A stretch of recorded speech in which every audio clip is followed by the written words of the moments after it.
मोहब्बत दो बेवकूफ़ों के दरमियान एक मुआहदे का नाम है। दोनों में से जिसे पहले अक्ल आ जाती है वो बेवफा कहलाता है।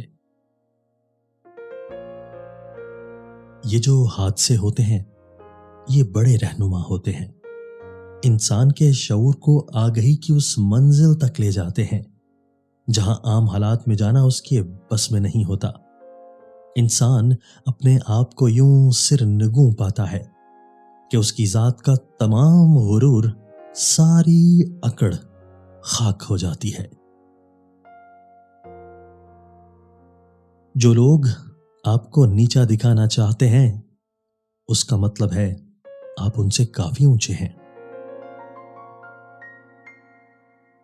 आला दर्जे का मुआफ करने वाला वो है जो बदला लेने पर कादिर हो मगर उफो दर गुजर से काम ले। अगर एक इंसान ने आपको सबके सामने तमाशा बनाया हो और बाद में वो बेशक मुआफी भी मांग ले, उसे जरूर माफ कर दें, लेकिन दोबारा उसके पास जाने की कभी गलती मत कीजिएगा, कभी भी नहीं।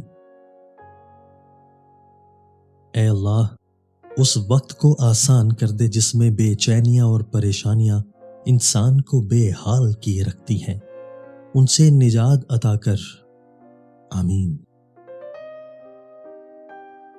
जो मुझे मिला उस पर अल्लाह का शुक्र, जो नहीं मिला उस पे मैं अपने अल्लाह से खुश हूं कि मुझे आखिरत में अल्लाह से बहुत कुछ मिलने की उम्मीद है। ये सोच आपके दिल को सुकून बख्शेगी। बेशक सुकून अल्लाह के जिक्र में ही है। पहले सफर पर रवाना होते वक्त अल्लाह हाफिज सुनने को मिलता था और अब टेक केयर, जदीद दौर के तरक्की याफ्ता लोग अपनी हिफाजत खुद करना जान गए हैं। शायद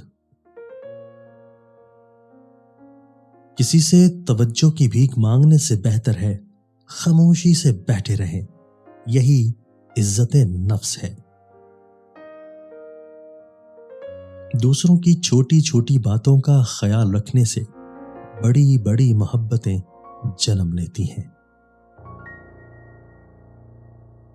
अगर इस वीडियो में पैगाम आपको अच्छा लगा तो हमारी वीडियो को लाइक कीजिए, वीडियो को दोस्तों के साथ शेयर कीजिए, हमारे चैनल को सब्सक्राइब कीजिए और बेल आइकन दबाकर ऑल नोटिफिकेशन ऑन कर लीजिए ताकि हमारी हर नई आने वाली वीडियो आपको बर वक्त मिल सके। शुक्रिया।